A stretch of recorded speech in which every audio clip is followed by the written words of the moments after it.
Tarea fundamental para la Pastoral Litúrgica Diócesis de Querétaro. Bautismo para niños y el ritual de bautismos para adultos. ¿Sí? Dice, para los adultos hoy la Iglesia, tras el Concilio Vaticano II, ha restaurado el orden del catecumenado en el ritual Iniciación Cristiana para Adultos, que se llama RICA, así con mayúsculas, RICA, que se llama, que es las abreviaturas Ritual Iniciación Cristiana para Adultos, RICA. El ritual marca los pasos para la formación de los catecúmenos, llevando su conversión a la fe a una mayor madurez. Les ayuda a responder más profundamente a la iniciación desinteresada de Dios en sus vidas y los prepara para la comunión con la comunidad eclesial. Este proceso quiere formarlos en la plenitud de la vida cristiana y para que sean discípulos de Jesús, su Maestro. Luego, el siguiente es de la iniciación cristiana, la confirmación. Los profetas del Antiguo Testamento anunciaron que el Espíritu de Dios descendería sobre el Mesías para sostener su misión. Esta profecía se cumplió cuando Jesús, el Mesías, fue concebido por el Espíritu Santo y nació de la Virgen María. El Espíritu Santo descendió sobre Jesús cuando Juan lo bautizó. Toda la misión de Jesús ocurrió en comunión con el Espíritu, y antes de morir, Jesús prometió el Espíritu Santo sería enviado a los apóstoles y a toda la iglesia. Tras su muerte, el Padre lo resucitó con el poder del Espíritu Santo. Esa es la acción del Espíritu Santo en toda la misión, el ministerio de Jesús. La confirmación confiere profundidad a la vida bautismal que nos lleva a ser testigos. Y subrayo, ¿cuál es el fin del sacramento de la confirmación? Nos llama a ser testigos misioneros de Jesucristo en nuestras familias, en los barrios, en la sociedad y en el mundo. A través de la confirmación, nuestra relación personal con Cristo se fortalece. Esa es la siguiente. Entonces, la primera sería, nos llama a ser testigos. Segundo, nos fortalece. ¿En qué? En la relación con Cristo. Fortalece nuestra relación con Cristo. Recibimos el mensaje de la fe de una manera más profunda, intensa, dando un gran énfasis a la persona de Jesucristo, quien pidió al Padre que se otorgue el Espíritu Santo a la Iglesia para construir a la comunidad en servicio de amor, o en servicio amoroso, sería el tercero. Servicio amoroso en la comunidad. De hecho, ya decíamos, ¿verdad? En el bautismo la vez pasada, decíamos que hablábamos de la triple múnera, ¿se acuerdan? ¿Qué es la triple múnera? A ver si ya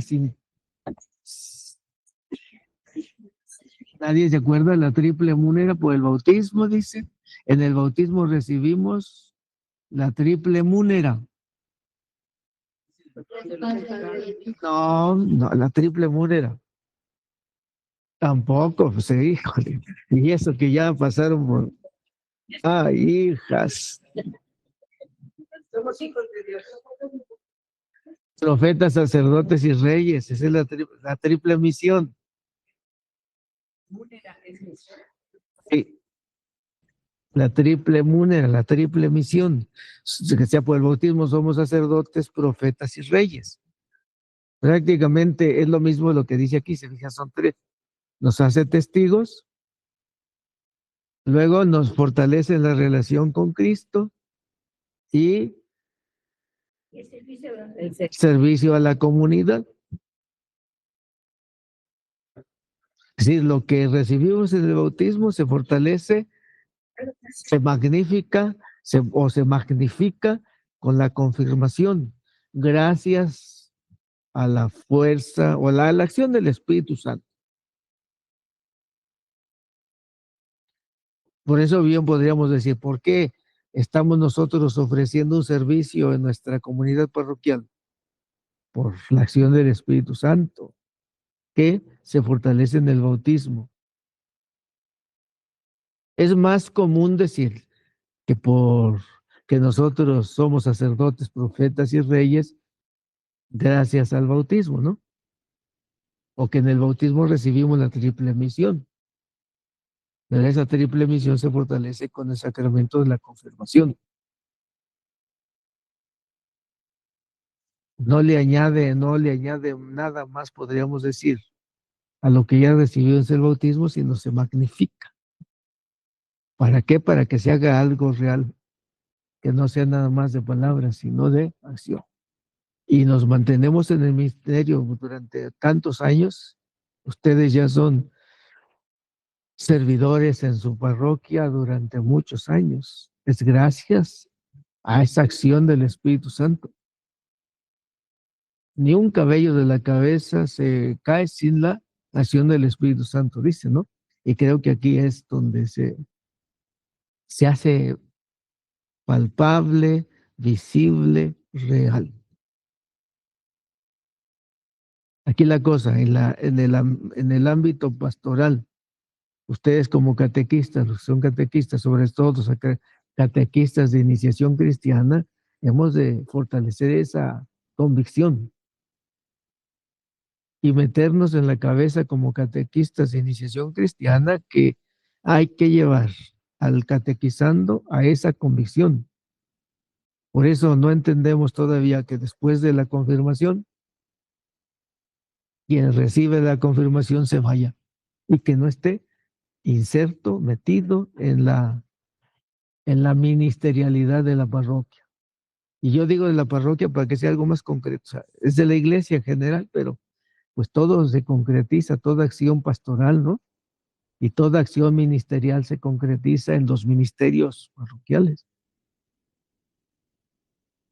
Y en las parroquias estamos sufriendo por personas y se nos faltan manos, nos faltan ministros, servidores, pero creo que la clave está allí. Es decir, ustedes como catequistas de iniciación cristiana, que es prácticamente lo que se les da a los niños, ¿no?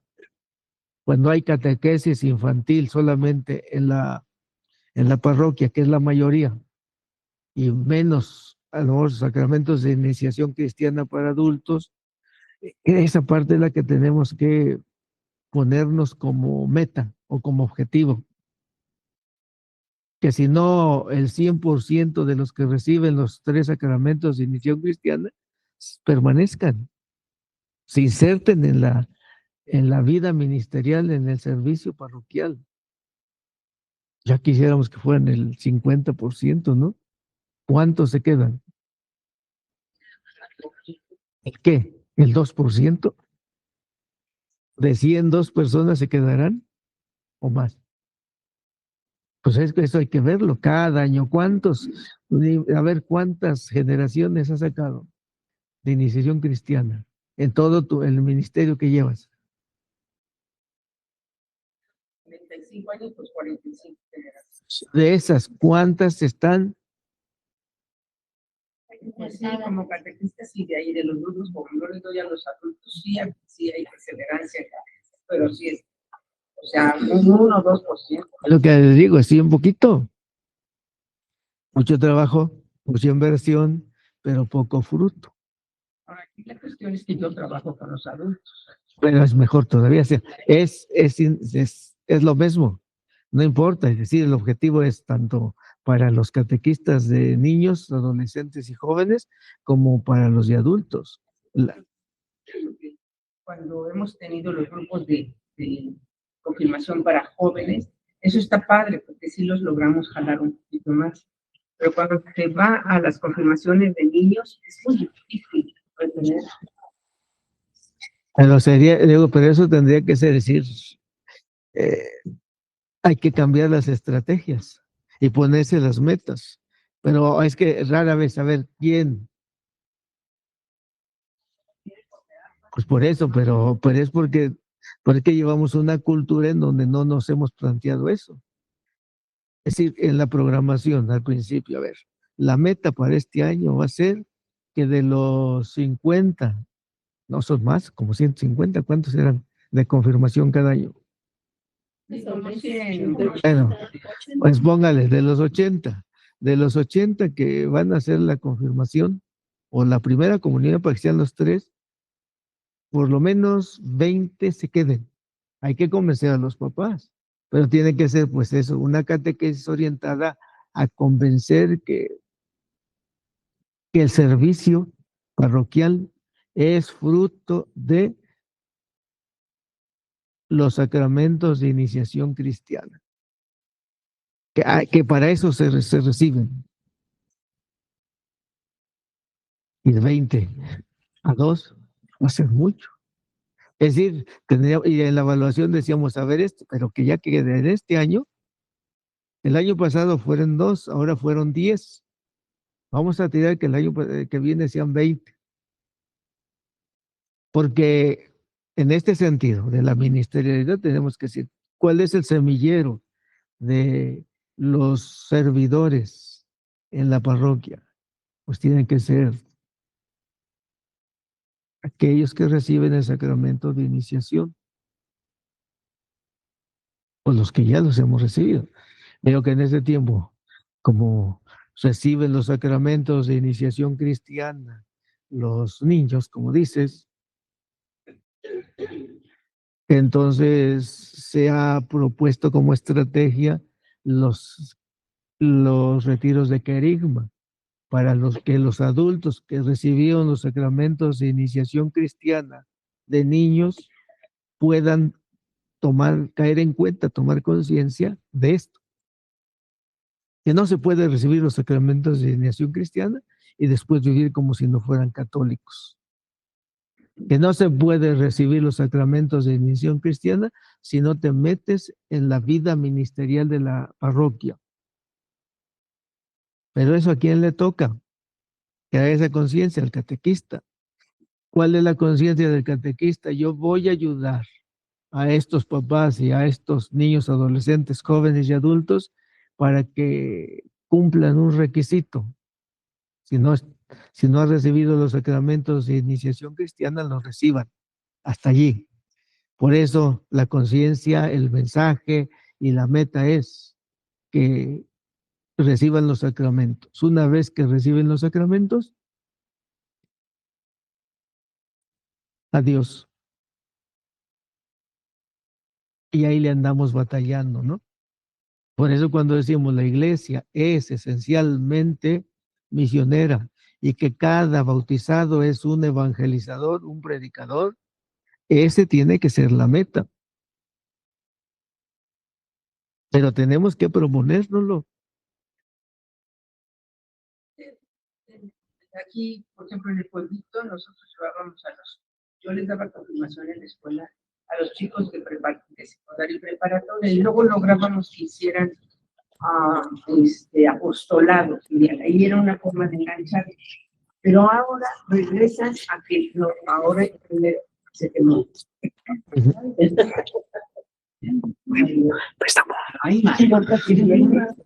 Caliente. Bueno, y luego sigue.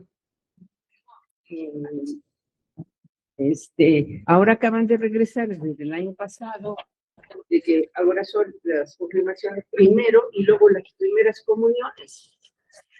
Entonces, seguimos en la problemática. Muchos años trabajamos con y sí, eran los que lográbamos. Por eso, entonces, si ha funcionado, hay que hacer lo que vaya funcionando también, pero en cada parroquia, ¿no? Pero si esto, ¿quién lo estipula el cambio a que? Pues ya lo está estipulado, es decir, este es el principio. No, me refiero que porque cambian otra vez en las diócesis de que no, primero era la primera comunión y luego las confirmaciones. Por lo menos en la diócesis de Querétaro ya está. Decíamos que hablábamos del orden de los sacramentos. El orden histórico-teológico es bautismo, confirmación, Eucaristía. Y luego el criterio sería el orden pastoral.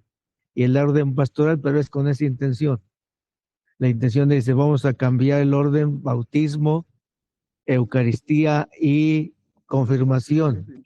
Pero digo, es con intención pastoral, para lograr mantener a los adolescentes unos cuantos años. Pero si no hay un plan, es decir, si esto que le estoy diciendo no hay una meta clara, va a pasar lo mismo, sigue pasando lo mismo. Hacen la primera comunión y después, ahorita lo estamos viendo, hay un montón, muchos adultos que no se han confirmado por aplazar el sacramento de la confirmación después de. Sí, la intención está buena, es buena, si es esa intención pastoral, pero hay que asegurarse que va a haber continuidad y que los programas aseguran eso. En la diócesis de Querétaro se ha estipulado, dices tú, bautismo, confirmación y Eucaristía, pero sigue pasando lo mismo. Aquí en esta parroquia pasa lo mismo, ¿no? Reciben el sacramento de la primera comunión y se desaparecen. Pero insisto, otra vez, ¿a quién le toca esa parte? A los catequistas. Pero tiene que estar así, objetivo claro. Tiene que ser lograr que los que reciban el sacramento de iniciación cristiana, o asegurarse que los que reciban el sacramento de iniciación cristiana continúen. O sea, quisiera trabajar muy fuerte y que fuera obligatorio para los papás. Pues digo, sí, eso le tocaría, pues digo, pero eso ya está. Ahora solo toca al catequista, sí, al párroco decir. Aquí el problema es que si aquí en la parroquia, dice el párroco, es obligatorio, después de la iniciación cristiana, se van a integrar a un ministerio parroquial. Para niños, no es obligatorio, se van a la de los vecinos. Sí, es una cuestión ahora disciplinar, es decir, le tocaría al obispo. En la diócesis es obligatorio porque así es. ¿Y quién manda? Es que eso está, así está desde el principio, ¿no? Es esencial. Se van a la otra diócesis. Pero bueno, hay que empezar. Y sería interesante, les digo, sería yo creo que muy oportuno que aquí en la parroquia. Pero insisto, aquí no es cuestión, antes de la cuestión disciplinar, tiene que ser la cuestión catequética, la catequesis, la educación, la cultura. Calar en la conciencia, papás, padrinos, niños, adolescentes, jóvenes, que no hay de otra. Que si se recibe el sacramento los sacramentos de iniciación cristiana es para formar parte de la comunidad. Así lo decimos en la catequesis del bautismo, ¿no? El bautismo nos integra, nos injerta en la vida de la iglesia, nos hace parte de la iglesia, de la comunidad. En el sacramento de la Eucaristía, la primera comunión dice, este nos habilita para vivir en comunidad, y de hecho ese es el sentido. Bienvenidos a la comunidad. De ahora en adelante, tú ya puedes participar. ¿En qué? En los ministerios de la parroquia.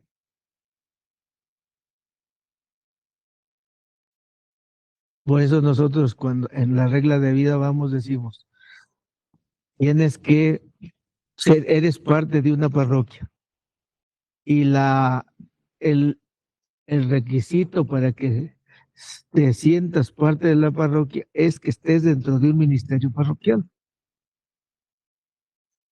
No basta nada más ir a misa, sino tú eres parte de la parroquia porque tú tú participas en un ministerio. Un día decíamos, así, tajantes, y realmente, ¿quiénes son los que forman parte de la iglesia? ¿Quiénes son los que conforman la iglesia? El código dice que es un territorio, ¿no? Limitarse a un territorio y la gente que pertenece a ese territorio es parte de la parroquia. Pero en la realidad, ¿quiénes conforman la parroquia? Todas esas personas que participan en un ministerio. ¿Y cuántos son? Y entonces decimos, después de 10,000 personas que conforman una parroquia, 20,000 personas que conforman una parroquia, exageramos y decimos que 1,000 son las que están integradas y que son las fuerzas vivas de la parroquia. Y digo, exagero 1,000, ¿eh? Pensando en una parroquia como esta, a lo mejor se alcanza con todas las, pero quién sabe. Y la intención es, los sacramentos de iniciación cristiana ayudan para que en lugar de que sean 1,000, el ideal es que fueran 20,000, ¿no? Pero bueno, que fueran por lo menos 3,000. Una parroquia de 3,000 servidores, es una parroquia viva, participativa. Pero digo, sí se logra, se puede lograr, se tendría que lograr si tenemos la conciencia, otra vez, si le toca a los catequistas. Imagínate ahora en la liturgia, esas 3,000 personas que fueran participando en la liturgia, celebrando.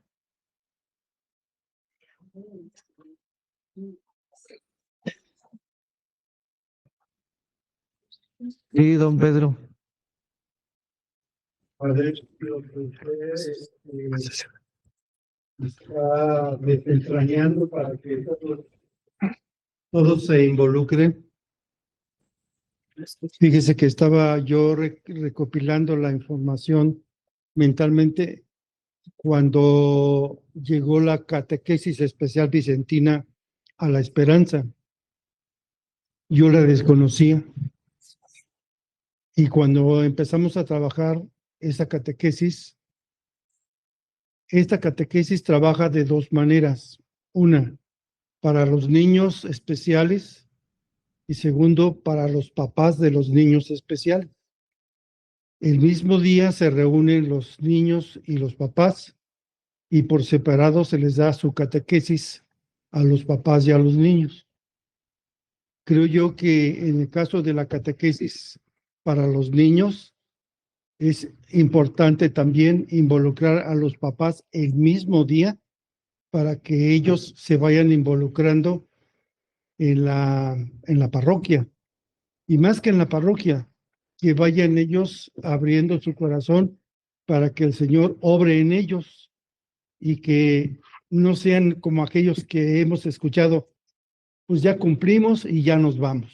O sea, el niño ya cumplió con su catecismo, su confirmación, etcétera, y se retiran completamente de toda catequesis.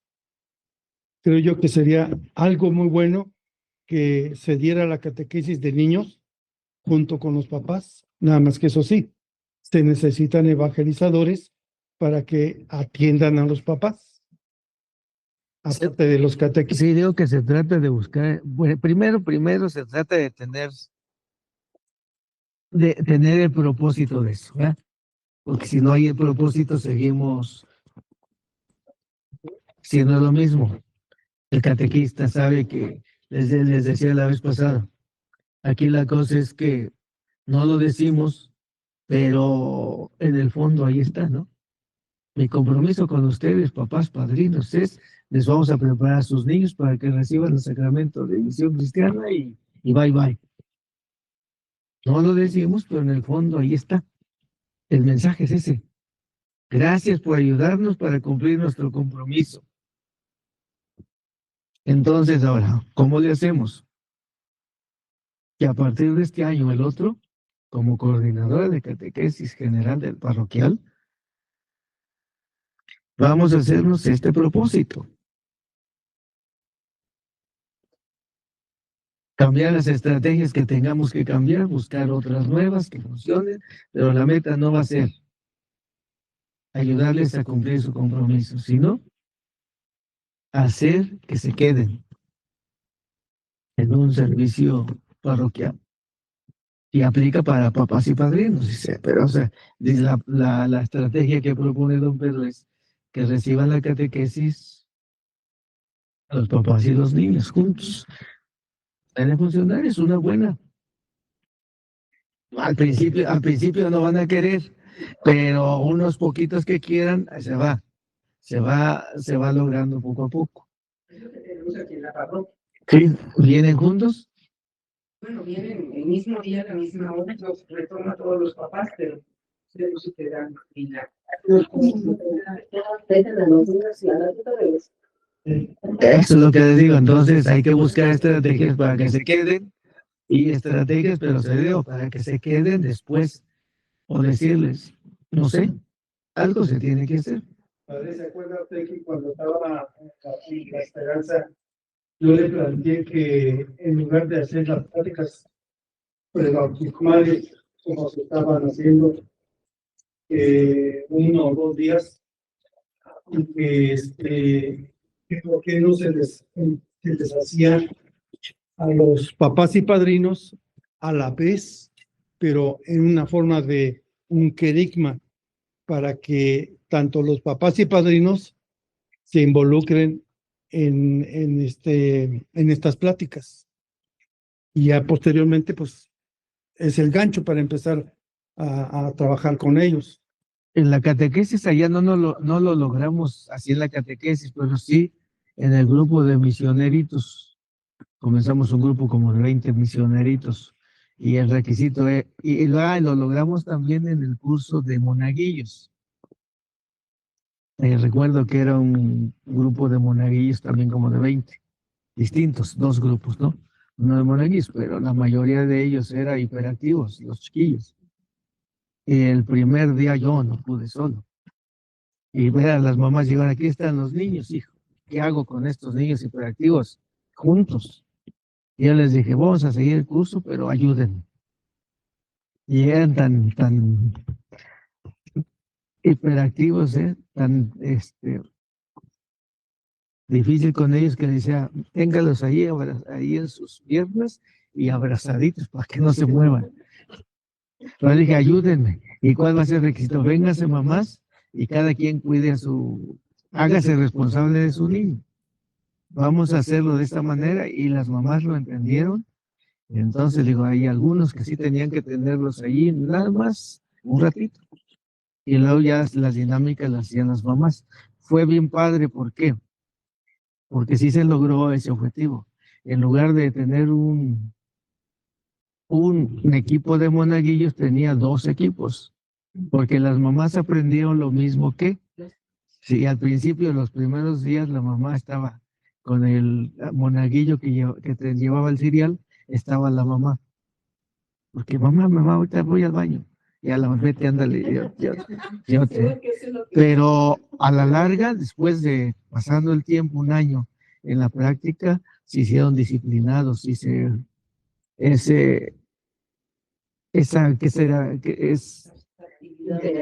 No, pero es como angustia, ¿no?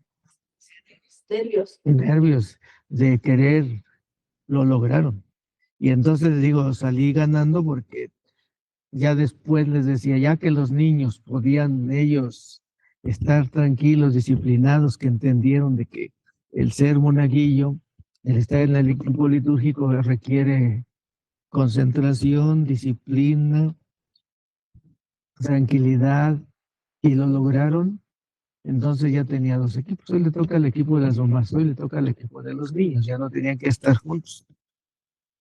En la parroquia del Divino Rostro tienen un horario difícil los jueves a las 4 de la tarde, y como vienen muchos niños de allá de Casablanca, de Reforma Agraria, les exigen que lleven a los catequizandos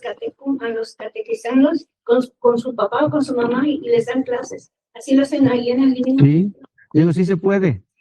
Y es que escuchen lo mismo, acá es separados, uno es una cosa, acá lo mismo.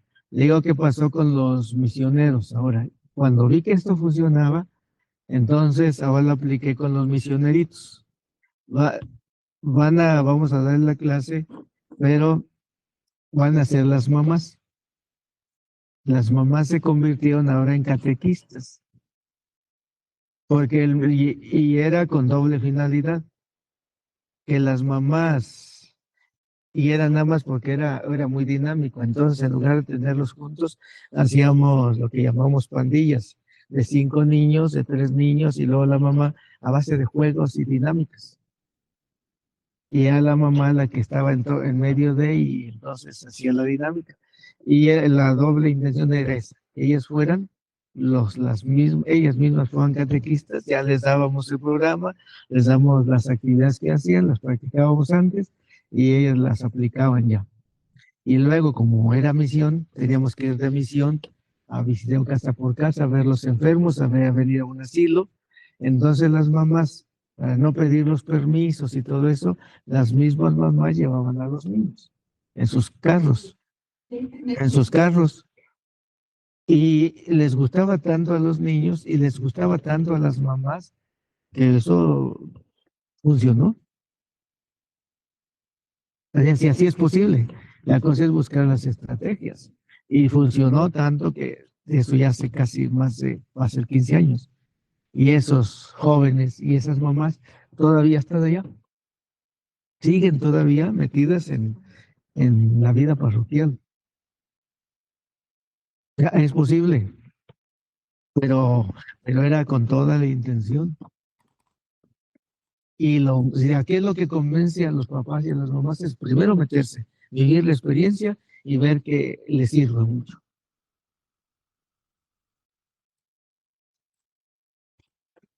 Bueno, la cosa es lo que les quiero decir, ¿no? Pues tener la intención, cambiar la intención, ¿no?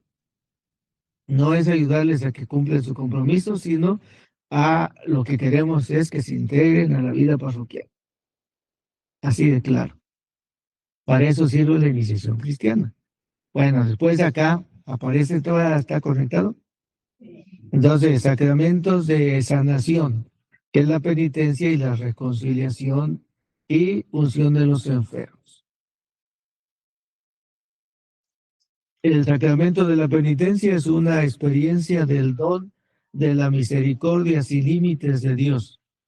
No solo nos libera de nuestros pecados, sino que también nos desafía a tener el mismo tipo de compasión y perdón hacia aquellos que han pecado contra nosotros. Somos liberados para que seamos gente que perdona. Entendemos mejor las palabras de la oración de San Francisco. Es perdonado como se es. ¿Qué? Es perdonado como se es perdonado. Jesús encomendó el ministerio de la reconciliación a la iglesia. El sacramento de la penitencia es un regalo de Dios a nosotros para que cualquier pecado cometido después del bautismo pueda ser perdonado. En la confesión tenemos la oportunidad de arrepentirnos y recobrar la gracia de la amistad con Dios, pero también con los demás. Es un momento de reconciliación. Dice, es un momento santo durante el cual nos ponemos en presencia de Dios y reconocemos honestamente nuestros pecados, especialmente los pecados mortales. Por la absolución somos reconciliados con Dios y con la iglesia, con Dios y con los hermanos. El sacramento nos ayuda a mantenernos cercanos a la verdad de que no podemos vivir sin Dios. En Él vivimos, nos movemos y somos. Lo podemos decir de otra manera. El vivir en comunidad, porque dijimos que el sacramento de la Eucaristía es insertarnos en la vida comunitaria. Lo podemos decir así. Toda relación causa conflicto, ¿sí o no? Es inevitable los roces humanos, los conflictos en nuestra relación. Y entonces,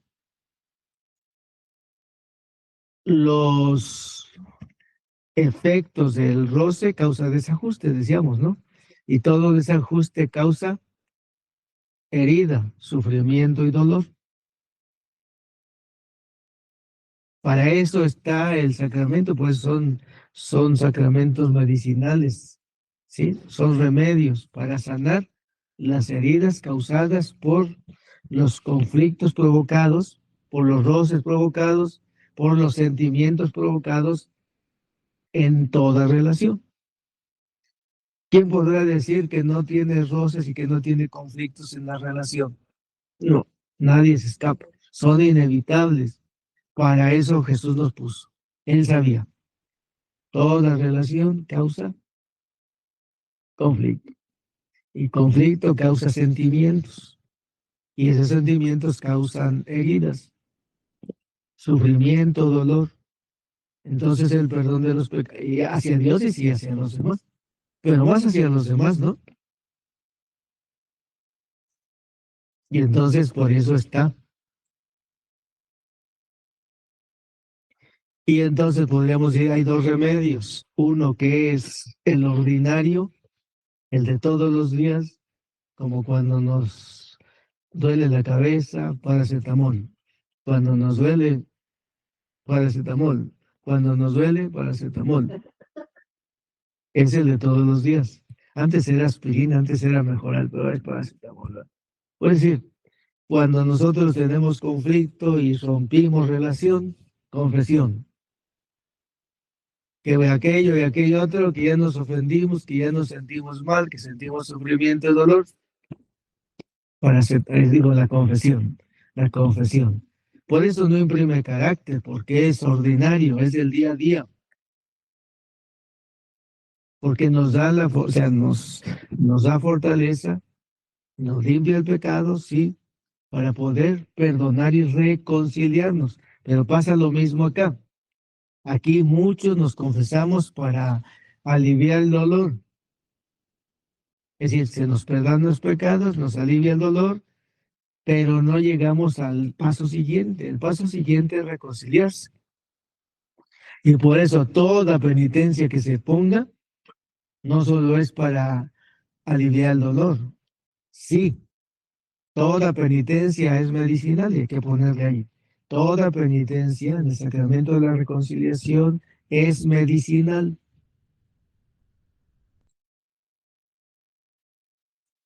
Si te ponen una penitencia y no te ayuda a sanar esa herida, pues entonces no sirvió. Y por eso el sacramento de la penitencia también nos pasa, ¿no? Algunos padres, la penitencia es su Padre Nuestro, como es paracetamol. Por eso, para toda penitencia, Padre Nuestro. O un rosario. Por eso una buena penitencia es medicinal. Y a lo mejor el Padre Nuestro no alcanza a ser medicina para cada herida, ¿no? Entonces, por eso la penitencia es de acuerdo a lo que necesita sanar. Esto sí me debe entender. Pero otra vez, esa es la intención que debemos tener los padres y el que se va a confesar. Acuérdate que el objetivo último es la reconciliación. ¿Y qué es más fácil, perdonar o reconciliarse? Porque si no nos quedamos con esa perdono, pero no olvido. Perdono, pero tú por tu lado y yo por el mío. Perdono, pero no te acerques. Te debo, pero no te pago. Pero si no, es eso.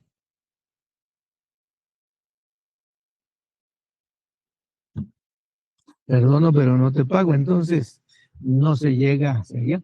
Y entonces, no es medicinal. Y al rato dices que me confesé, pero no siento satisfacción no me siento satisfecho. Pues es que no se hace el proceso completo.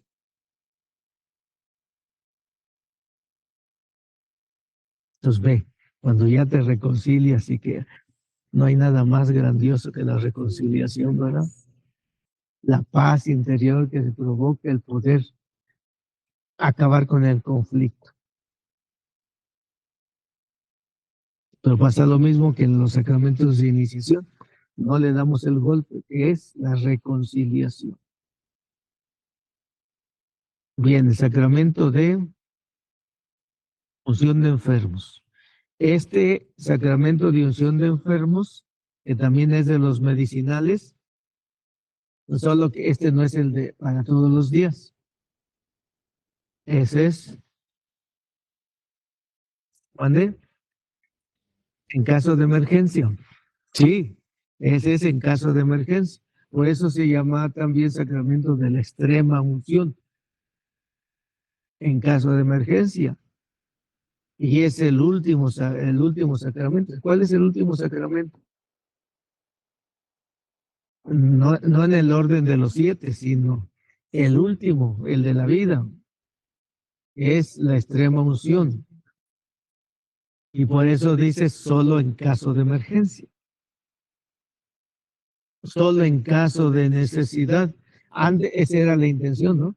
Vamos a ponerlo, aplicarlo solo en caso de necesidad, cuando ya está en peligro de muerte.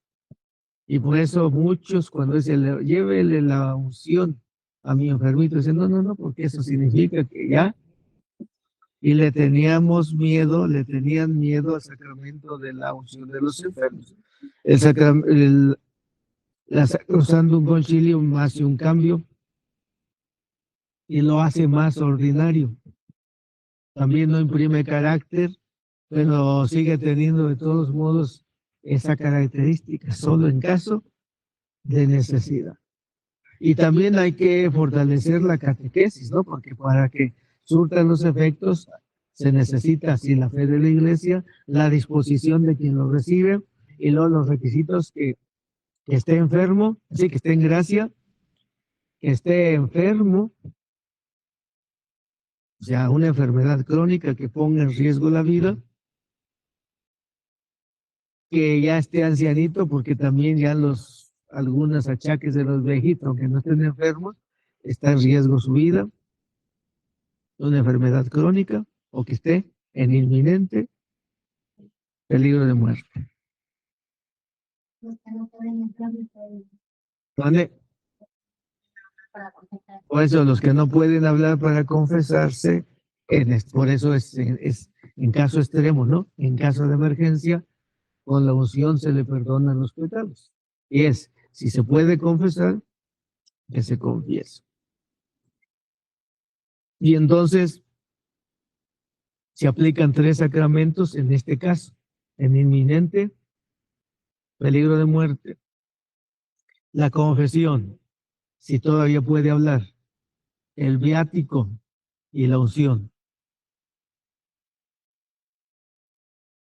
¿Qué es el viático? Es la comunión. Entonces se le lleva la comunión a los enfermos de manera ordinaria, diríamos, ¿no? Y de manera extraordinaria. Y de manera extraordinaria es cuando es en inminente peligro de muerte, cuando ya está agonizando. Es como viático, es el lonche, la comida para el camino, de vuelta a casa. Pero otra vez, la catequesis es importante porque a veces se recibe el sacramento sin preparación, sin tener conciencia de lo que recibe. A veces pasa que uno, ahorita en Santa Rosa, estamos en la misa de unción de los enfermos los viernes y de repente entra gente.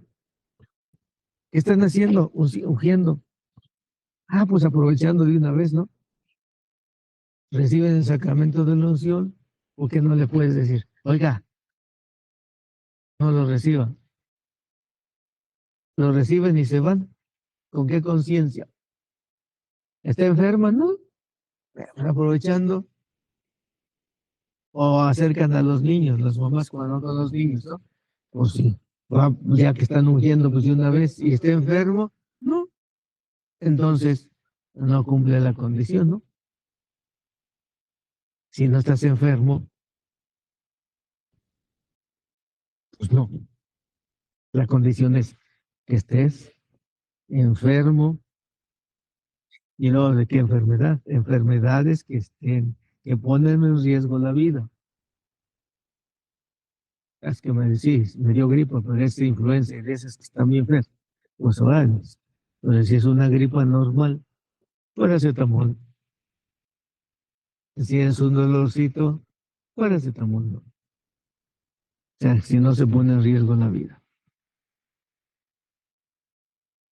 Y por último, los sacramentos de servicio, que son 2 también, ¿no? Matrimonio y orden sacerdotal, que está allí, órdenes sagradas. Las sagradas escrituras comienzan con la creación y la unión del hombre y la mujer y terminan con las bodas del Cordero. Eso es lo interesante, se puede hacer toda una lectura desde el Génesis hasta el Apocalipsis como clave de lectura el matrimonio. Está bien padre hacer todo ese recorrido. Las escrituras a menudo mencionan el matrimonio, su origen y finalidad, el significado que Dios le dio y su renovación en la alianza establecida con Jesús y su iglesia. Por el matrimonio, la pareja da testimonio del amor conyugal de Cristo y de la iglesia, o de ese amor esponsal también de Dios Padre y la humanidad, o de Dios y su pueblo. Si se fijan, son tres sentidos teológicos. Dios Padre y la humanidad. Dios Padre y su pueblo elegido Israel. Y luego, Cristo y la iglesia. Pero luego también todavía la otra es Cristo y yo. Cuando hablamos en estos términos de matrimonio decimos, toda la vida, toda nuestra vida se reduce a relaciones, ¿no? Nuestra vida es relación con Dios, relación con los demás y relación con las cosas. La lógica divina, en ese orden, ¿no? El sacramento del matrimonio es una alianza, que es más que un contrato. Una alianza siempre expresa una relación, de nuevo, entre personas. En este caso, la persona humana y la persona divina. La alianza matrimonial se refiere a la relación entre el marido y la mujer, una unión permanente de personas capaces de conocerse y amarse la una a la otra y a Dios.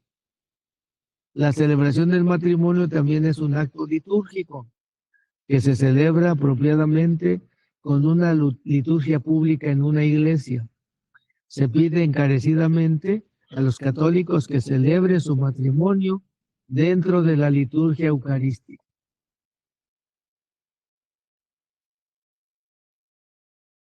Y las órdenes, dice, no es el orden sacerdotal, las sagradas órdenes.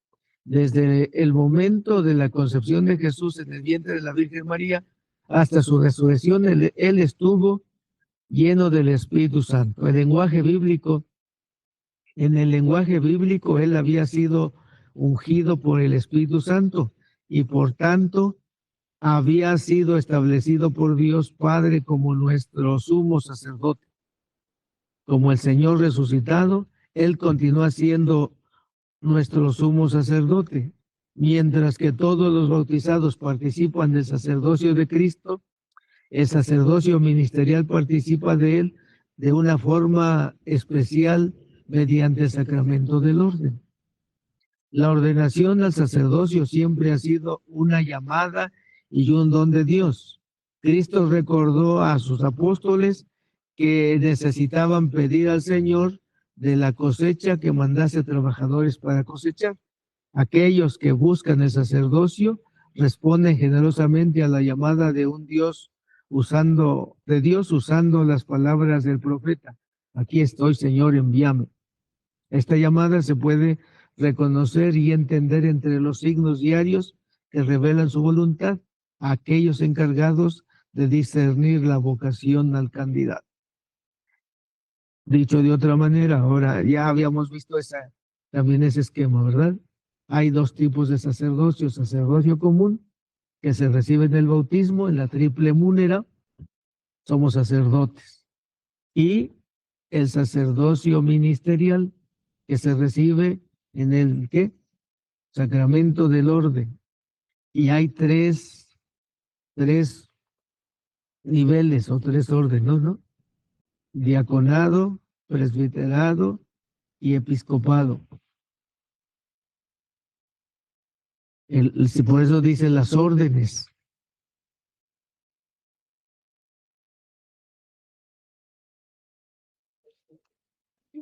Diaconado, presbiterado y episcopado. Diácono, sacerdote y obispo. El obispo sigue cardenal. No, ya solo hay tres órdenes. Hay mucha confusión en eso. Sí, la diferencia es, se les llama oficio. Una cosa es el orden, que solo son esos tres niveles, y esos diáconos, sacerdotes y obispos reciben oficios, encargos, trabajos, ministerios, como quieras, ¿no? Y el Papa es un oficio. Pero sí,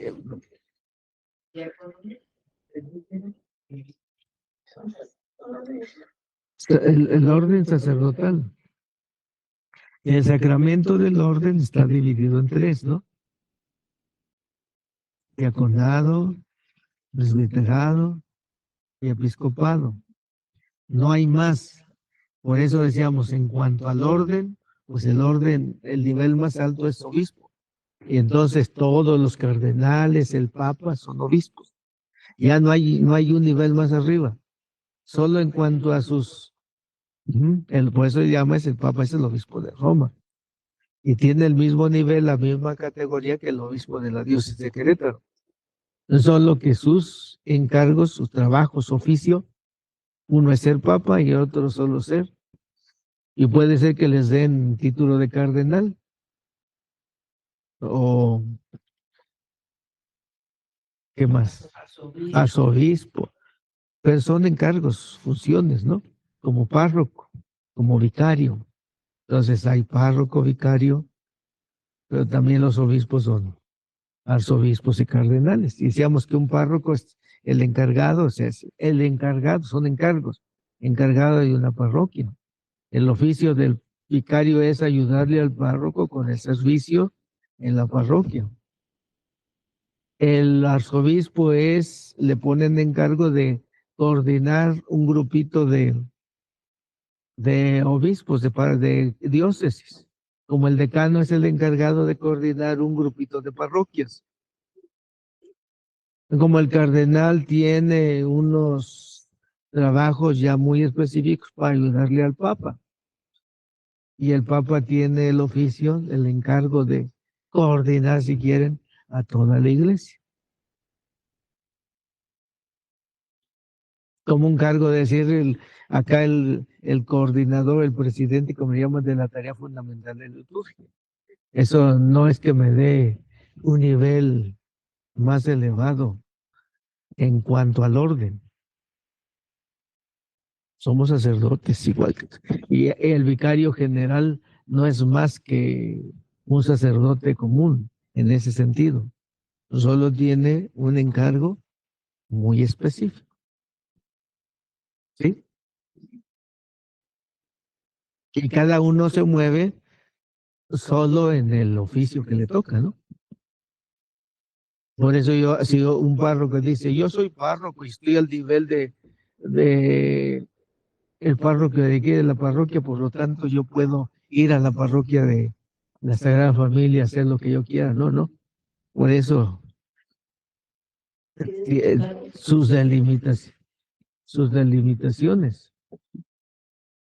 Pero el obispo puede venir aquí a la hora que quiera y disponer de aquí de la parroquia, porque es su diócesis, pero no puede ir a otra diócesis. Ujú.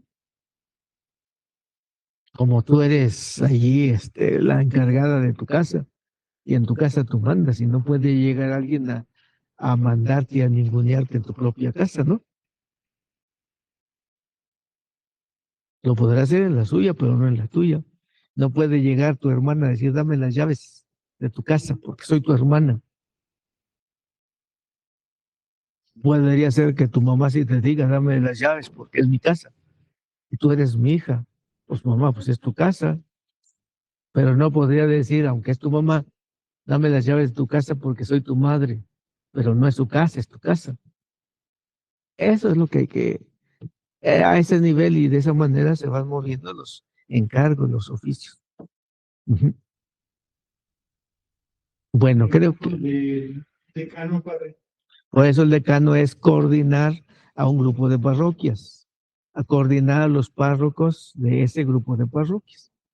Puedes coordinar.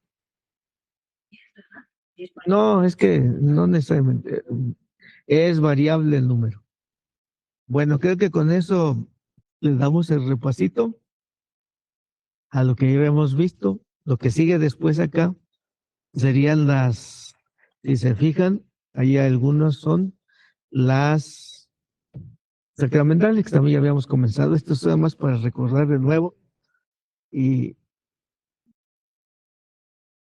podríamos decir no tiene caso estar repitiendo, pero creo que sí, porque ya se nos olvidó. Y a lo mejor nos ve alguien que dice eso, no lo había visto yo, porque, insisto, la intención ahora de grabarlo es que lo podamos subir y que los que no puedan venir lo escuchen. No está por demás. Conclusión, hay que ser más bien intencionados, ¿no? Sobre todo en todos los sacramentos, si se fijan. Como que tratamos de sacarles el mínimo provecho, hay que sacarles todo el provecho y toda la intención. Cada sacramento tiene una intención muy clara y precisa.